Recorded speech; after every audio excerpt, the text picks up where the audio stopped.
Motivation का ना दो तरीका था। एक ये था कि मैं अपने पहले एग्जाम में ही मैं इंटरव्यू तक पहुंच गया था। जी जी। तो मुझे ये लगता था कि ठीक है, सफलता बहुत ज्यादा दूर नहीं है। हाँ हाँ।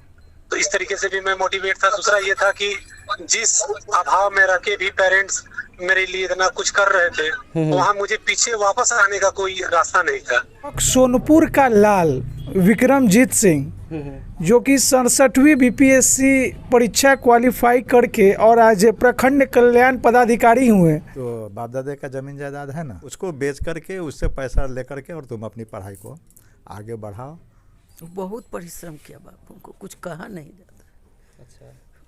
हरियानाथ बाबा का कृपा, उसका मेहनत, अच्छा, उसका मेहनत अंत तक बहुत किया।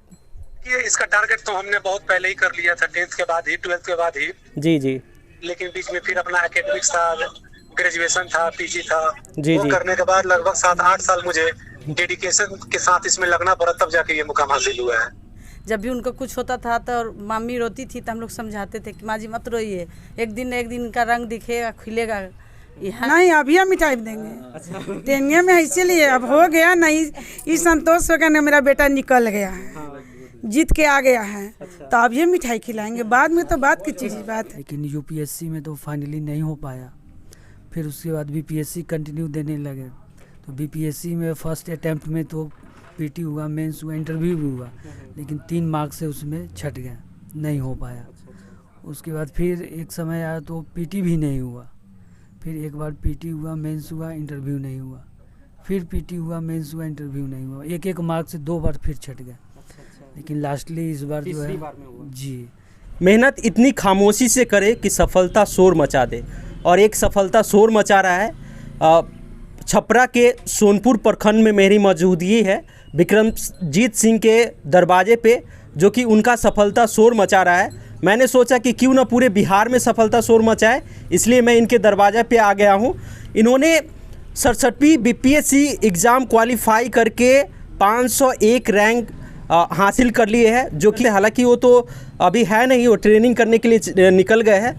लेकिन उनके फैमिली हमारे साथ है, मम्मी है, पापा है, भाई है, आंटी है, भाभी है और एक भैया है। उनसे भी मैं जानने की प्रयास करूंगा। थोड़ा सा पिताजी से पहले मैं जानने की प्रयास करता हूं कि कितना स्ट्रगल रहा। हालांकि कितने पेरेंट्स होते हैं जो बच्चे पे उतना भरोसा नहीं कर पाते हैं, लेकिन कहा जाता है कि 17 साल स्ट्रगल करने के बाद ये सफलता हासिल हुआ है।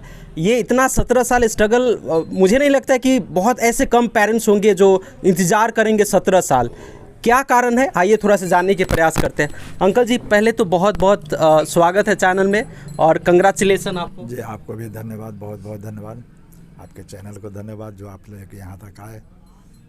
अच्छा, आपका जो बेटा है विक्रमजीत सिंह, उन्होंने इतना बड़ा पोस्ट को हासिल किया, कैसा लग रहा है आपको? बहुत आनंदमय है, अपने लिए नहीं, अपने सोनपुर वासियों के लिए भी गौरव की बात है कि अभी तक सोनपुर गांव से एक भी बीपीएससी लड़का कंप्लीट नहीं किया। यह प्रथम लड़का है जो बीपीएससी कंप्लीट किया है और ऑफिसर ग्रेड में ज्वाइनिंग कर रहा है। अच्छा, क्या उनका स्ट्रगल रहा, मतलब कैसे पढ़ने में थे प्राइमरी स्कूल में, और जब क्लास 10th और 12th किए तो उसमें कैसा था, मतलब एजुकेशन उनका कैसा था? बचपन से प्राइमरी एजुकेशन बहुत फास्ट तो नहीं था, लेकिन हाँ सामान्य में अच्छा था। लेकिन आफ्टर 8 धीरे धीरे उसके पढ़ने का वो रफ्तार जो था ऊपर की ओर बढ़ने लगा। मैट्रिक भी अच्छा किया, इंटर भी अच्छा किया। लेकिन इसी बीच में उसके एक सर थे, हैं अभी भी, राजेश जी। वो एक दिन हमसे कहा कि चाचा इसको सोनपुर में मत रखिए, इसको कहीं बाहर भेजिए, हमको इसके अंदर में कुछ दिखाई दे रहा है और यहाँ नहीं पूरा होगा, जब तक सोनपुर नहीं छोड़ेगा वो पूरा नहीं होगा। उनका भी था। और हमारे एक भतीजा ही लगेंगे जो आज से लगभग 17-18 वर्ष पूर्व वो यूपीएससी में निकाले थे, अभी कमिश्नर ग्रेड में है कहीं। उनका अपने दरवाजे पर ही वो स्वागत समारोह हो रहा था और वही इसको देखे, इससे बातचीत हुई, कुछ उसके बारे में जानते भी थे, चूँकि उनका छोटा भाई इसके साथ पढ़ता था। तो उससे उनको जानकारी थी कि इसका क्वालिटी क्या है, और उन्होंने बहुत प्रेरणा दिया कि बाबू तुम जाओ यहाँ से। फिर ये अपना कुछ आर्थिक मजबूरी वगैरह बताया, तो वो उसको समझाए कि कल जो है जो तुम्हारा है उसको आज ही तुम ले लो। उनका सेंस था ये कि मान लेते हैं पापा अधिक अर्निंग नहीं करते हैं, तो बाप दादा का ज़मीन जायदाद है ना, पापा के बाद तो कल तुम्हारा ही होगा, तो पापा से कह के आज ही ले लो, मतलब कि उसको बेच करके उससे पैसा ले करके और तुम अपनी पढ़ाई को आगे बढ़ाओ। इस तरह से उसका बड़ा भाई जो आज इंजीनियरिंग कॉलेज में असिस्टेंट प्रोफेसर है, उसने भी कहा कि जैसे हमें आप पटना भेज दिए उसको भी दिल्ली भेजिए। सब लोग का प्रेरणा मिला, आर्थिक तंगी के बावजूद भी हम लोगों ने उसे दिल्ली भेज दिया। अच्छा। और वहाँ जा कर के जहाँ भी रहा वह अपना झंडा गाड़ते रहा। दिल्ली यूनिवर्सिटी में बता रहा था वो कि पापा हमारे सब्जेक्ट में पूरे दिल्ली यूनिवर्सिटी में किसी को 60+ मार्किंग नहीं हुआ, और उसका शायद 63 या 64% मार्किंग हुआ था, और वो दिल्ली यूनिवर्सिटी से स्कॉलर भी लिया था। अच्छा, क्या आपको अपने बच्चों पे भरोसा था कि एक दिन मतलब इतना बड़ा मुकाम हासिल करेगा? मतलब लंबा समय लगा, आपको ऐसा नहीं लग रहा था कि अब कुछ नहीं कर पाएगा? समय तो लंबा लगा, और बहुत प्राइमरी स्टेज में तो हम नहीं सोच पाए थे कि हम लोग यहाँ तक जा पाएंगे, लेकिन जैसे जैसे समय बता लोगों की प्रेरणा मिली कि हाँ बच्चे में कुछ दिखाई दे रहा है, तो एक बार लगा कि चलो भाई, बहुत लोग अपना धन शराब में, जुआ में या और किसी तरह के गलत कर्ज करके नष्ट कर देते हैं, तो अगर मेरा नष्ट भी हो जाएगा तो शिक्षा के प्रति नष्ट होगा। और बच्चा ठीक था, हमारे बच्चे में किसी प्रकार का अवगुण नहीं था, इसलिए हम लोगों ने कहा कि नहीं, जितना भी करना है इसको करने दो। और बीच बीच में तो थोड़ा सा घबराहट हुई भी थी, क्योंकि बार बार सफलता के नज़दीक आकर के पिछड़ जाता था, तो घबराहट तो ज़रूर हो रही थी। लेकिन फिर भी मैंने हम तो एक आध बार डगमगा गए, लेकिन उसकी माँ कभी भी पीछे नहीं हटे, हमें वो सांत्वना देती थी कि कुछ न कुछ ही कर करके आएगा, आप निश्चिंत रहिए, एकदम निश्चित करेगा। बार बार यही प्रेरणा वो देती थी। और उसका जब रिजल्ट गड़बड़ाता था तो कहती थी, नहीं तुमको घबराना नहीं है, हम हैं ना, जब तक जिंदा है तुमको करके दिखाना है। और वो करके दिखाया। अभी हमारे साथ विक्रमजीत सिंह की माँ है, थोड़ा सा बात करते हैं। कैसा लग रहा है? बहुत परिश्रम किया बापू को, कुछ कहा नहीं जाता। अच्छा। हरियानाथ बाबा का कृपा, उसका मेहनत, अच्छा, उसका मेहनत अंत तक बहुत किया। आप अपने बच्चों को कैसे मतलब मोटिवेट करते थे, कैसे बोलते थे कि लोग का फर्ज था करना ना, और उनका जो फर्ज था वो किया, हमारा जो फर्ज था हम किए, ऊपर ईश्वर का मर्जी। ईश्वर का मर्जी। हाँ, हमारा नहीं, सबसे बड़ा तो आशीर्वाद आपका रहा ना, तभी तो आपका बच्चा इतना बड़ा मुकाम। रास्ता दिखाना था, हरियानाथ बाबा का कृपा था। पैदा किए थे तो उसको रास्ता दिखाना उचित न था, तो रास्ता दिखाए हरियानाथ बाबा का कृपा। अच्छा, भाभी जी है, कैसा लग रहा है? बहुत अच्छा लगा। जब क्या कहना चाहिएगा उनके बारे में? यही कहना चाहेंगे कि जब सुने हम लोग कि विक्रमजीत सिंह, हम लोग ऐसे उनको कहते हैं गोल्डी जी। इसीलिए हाँ, बहुत तब सुने कि गोल्डी जी निकाल लिए, उनका हो गया, तो हम लोग बहुत खुश हुए। लगा कि जैसे भगवान आज कुछ अच्छा किए, बेचारा इतना साल तपस्या किए, उसका भगवान फल दिए। जब भी उनको कुछ होता था तो मम्मी रोती थी, तो हम लोग समझाते थे कि माँ जी मत रोइए, एक दिन इनका रंग दिखेगा, खिलेगा, यहाँ ऐसा कर लेंगे आप, मतलब ये नहीं होइए, घबराइए नहीं। तो बेचारी बहुत तपस्या भी की, माँ है, बहुत संघर्ष की, लेकिन बच्चे पर इनको पूरा विश्वास था कि मेरा बच्चा निकाल लेगा। पापा थोड़ा घबरा जाते थे, लेकिन माँ जी नहीं घबराती थी। हम लोग भी सांत्वना देते रहते थे कि नहीं घबराइए, निकाल लेंगे। और इनको तीनों बच्चा जो हैं, तीनों सब बहुत अच्छे हैं। बड़े वाला भी हैं, वो भी थोड़ा सा, वो भी अच्छे किए, प्रोफेसर हैं। और ये विक्रमजीत सिंह छोटे हैं, ये छोटे वाले एक मांझिल हैं। तीनों बच्चा इनका बहुत अच्छा है। इन लोग से हम लोग सीखे हैं कि हाँ, माँ बाप को क्या करना चाहिए। चलिए, अब आंटी जी है विक्रमजीत सिंह के, कैसा लग रहा है आपको आंटी जी? बहुत अच्छा, बहुत खुशी आ रहा है, बहुत अच्छा है। मिठाई उठाई बांटे हैं कि नहीं आसपास? अभी नहीं बांटे हैं, लेकिन बांटेंगे। अभी नहीं बांटे हैं? दादी नहीं आंटी हैं, ज्वाइन लेंगे कर लेंगे उसके बाद ना, नहीं अभी हम मिठाई देंगे। टेनिया में इसीलिए अब हो गया नहीं, इस संतोष हो गया ना, मेरा बेटा निकल गया है, जीत के आ गया है, तो अब ये मिठाई खिलाएंगे, बाद में तो बात की चीज बात है। मिठाई बांटिएगा? अभी यहाँ तो ज्वाइनिंग करना ही है, अच्छा, ज्वाइन तो होबे करेगा, जब ट्रेनिंग से आएंगे तो होगा, लेकिन अभी हम मिठाई बांटेंगे। अभी मिठाई बांट? हाँ अभी मिठाई लाएंगे, हम अभी खिलाएंगे। मतलब कितना खुश है बता सकते? बहुत खुश है, बहुत खुश है। खुश से कोई अंत न है, बहुत खुश इतना है। खुशी है कि कोई अंत नहीं है। अंत नहीं है, बहुत खुश हैं हम। अच्छा चलिए, ये भाई है, कैसा लग रहा है आपको? सबसे पहले तो आपको थैंक यू, आपके चैनल को भी, जो आपने हमारे दरवाजे पे आए, ये हम लोगों के लिए बहुत ही खुशी की बात है। और ये तो काफ़ी हर्ष की बात है कि ये सफलता मिली है पूरे ग्राम समाज के लिए ही, ये काफ़ी हर्ष की बात है। अच्छा आप कुछ बताइएगा मतलब अपने भाई के बारे में, क्योंकि आप तो भाई है, आप करीब से देखे होंगे उनके स्ट्रगल को, तो कुछ बता सकते हैं आप?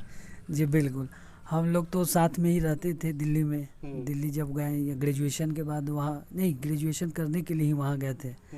वहीं जाकिर हुसैन कॉलेज से ग्रेजुएशन हुई थी, दिल्ली यूनिवर्सिटी, वहीं से पढ़ाई लिखाई हुआ। फिर यूपीएससी के लिए प्रिपरेशन के लिए, सिविल सर्विसेज के लिए तैयारी किए, उसमें भी कई सारे अटैम्प्ट दिए, लेकिन यूपीएससी में तो फाइनली नहीं हो पाया। फिर उसके बाद बीपीएससी कंटिन्यू देने लगे, तो बीपीएससी में फर्स्ट अटैम्प्ट में तो पीटी हुआ, मेंस हुआ, इंटरव्यू भी हुआ, लेकिन 3 मार्क्स से उसमें छट गया, नहीं हो पाया।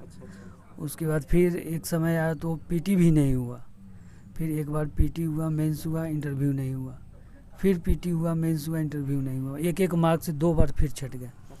लेकिन लास्टली इस बार जो है जी, इस बार लास्टली इंटरव्यू क्लियर भी हुआ, मेरिट लिस्ट भी बना और उसमें सिलेक्शन हुआ। सिलेक्शन हो गया जी। किस पोस्ट पे हुआ है? उनका SC/ST वेलफेयर ऑफिसर में हुआ। अच्छा, ST वेलफेयर ऑफिसर। जी चलिए बहुत बहुत धन्यवाद, थैंक यू। आइए थोड़ा एक भैया है, इनसे भी बात करने की प्रयास करते हैं। इन्हीं के कांटेक्ट के थ्रू मैं यहाँ पे आ पाया हूँ। पहले तो चैनल में आपको स्वागत है। बहुत बहुत शुक्रिया। क्या कहना चाहिएगा, आपके गांव के, आपके मोहल्ले के लड़का इतना बड़ा मुकाम हासिल किया है, आपको कितना खुशी मिल रहा है, या फिर जलन तो नहीं ना हो रहा है? देखिए, सबसे पहले जो आपने क्वेश्चन किया, तो कहीं ना कहीं क्वेश्चन का पूछने का एक अंदाज जो है वो एक हंसी का पात्र के रूप में है। ठीक है। और हम लोग देखिए एक्चुअली शिक्षा के माहौल को पसंद करने वाले व्यक्ति हैं। चूँकि हम एक लॉयर हैं, एडवोकेट हैं, जो कि सोनपुर में ही हम प्रैक्टिस करते हैं, और कहीं ना कहीं आज आप जो जगह पे हैं, ये जगह का नाम है सिद्धनाथ चौक। अच्छा। तो सिद्धनाथ चौक सोनपुर का लाल विक्रमजीत सिंह, जो कि 67वीं बीपीएससी परीक्षा क्वालिफाई करके और आज प्रखंड कल्याण पदाधिकारी हुए, ये चीज़ आपको सोनपुर में कहीं अभी ऐसा दिखने को मिला नहीं होगा या सुनने को मिला नहीं होगा, जो जिसके लिए आप अभी यहाँ पे अपने चैनल को रिप्रेजेंट कर रहे हैं। जी। तो ये जलन का माहौल के लिए जिस तरह से आपने हंसी का पात्र के रूप में क्वेश्चन किया, तो ये मेरे समझ से परे है।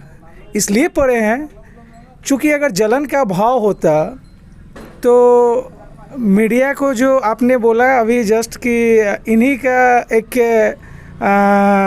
रेफरेंस रहा जो कि हम लोग यहाँ पे पहुँच पाए हैं, तो जलन का भाव रहता तो ये मेरा रेफरेंस आप लोग के लिए नहीं होता।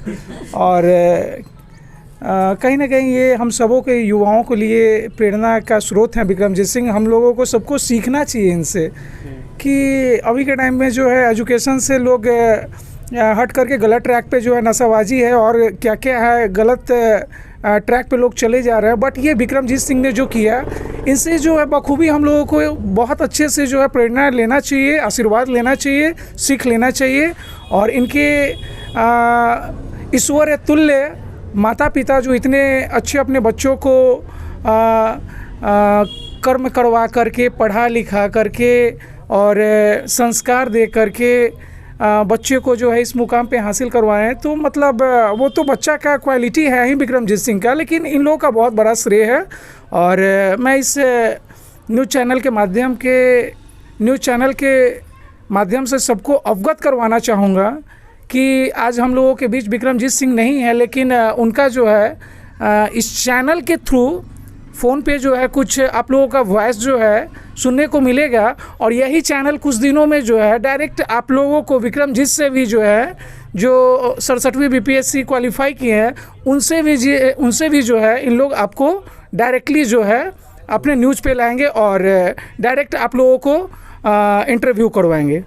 विशेष रूप से बहुत बहुत धन्यवाद, आभार आपका जो बाबा हरिहर क्षेत्र नगरी में आप लोग आए हैं, इसके लिए शुभकामनाएं मेरी ओर से। आपको भी धन्यवाद। धन्यवाद। तो अब मैं आपको फ़ोन से उनसे थोड़ा सा मैं बात करवाऊंगा और थोड़ा सा जानने की प्रयास करेंगे उनका क्या स्ट्रगल रहा और कैसे उन्होंने इतना बड़ा मुकाम हासिल किया है। शुरू करें। हाँ विक्रमजीत सिंह, कंग्रेचुलेसन पहले। और मैं पब्लिक डिजायर से उमेश कुमार बोल रहा हूँ। जी धन्यवाद सर। सर आप इतना बड़ा मुकाम हासिल किए हैं, कैसा लग रहा है आपको अभी?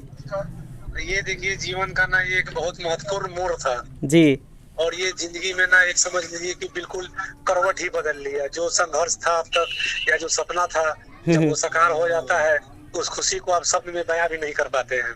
इस मुकाम को हासिल करने के लिए कितना समय लग गया? देखिए, इसका टारगेट तो हमने बहुत पहले ही कर लिया था, 10th के बाद ही, 12th के बाद ही। जी जी। लेकिन बीच में फिर अपना एकेडमिक्स था, ग्रेजुएशन था, पीजी था, जी वो जी। करने के बाद लगभग 7-8 साल मुझे डेडिकेशन के साथ इसमें लगना पड़ा, तब जाके ये मुकाम हासिल हुआ है। अच्छा, इतना लंबा समय लगा, आप कैसे अपने आप को मोटिवेट कर पाए? देखिए, इसका मोटिवेशन का ना 2 तरीका था। एक ये था कि मैं अपने पहले एग्जाम में ही मैं इंटरव्यू तक पहुंच गया था। जी जी। तो मुझे ये लगता था कि ठीक है, सफलता बहुत ज्यादा दूर नहीं है। हाँ हाँ। तो इस तरीके से भी मैं मोटिवेट था। दूसरा ये था कि जिस अभाव में रह के भी पेरेंट्स मेरे लिए इतना कुछ कर रहे थे, वहाँ मुझे पीछे वापस आने का कोई रास्ता नहीं था। मुझे अपने लिए, उनके लिए, समाज के कायाकल्प के लिए मुझे हमेशा आगे बढ़ना ही था। यही मेरे लिए मोटिवेशन था। अच्छा अच्छा, इस सफलता का श्रेय किसको दीजिएगा आप? देखिए, सबसे पहले तो ईश्वर की कृपा है और माता पिता, बड़े भाई ने जितना त्याग किया है, मैं अपनी सफलता को उनको ही समर्पित करना चाहूँगा। जी बिल्कुल। अच्छा, उन कैंडिडेट को क्या कहना चाहिएगा जो इस तरीके का प्रिपरेशन कर रहे हैं? हालांकि इसमें बहुत स्ट्रगल होता है और बहुत मेहनत होता है, तो आप क्या कहना चाहिएगा उनको? देखिए, एक जो सबसे बड़ी लैक हो जाती है तैयारी के दरमियान, मोटिवेशन का।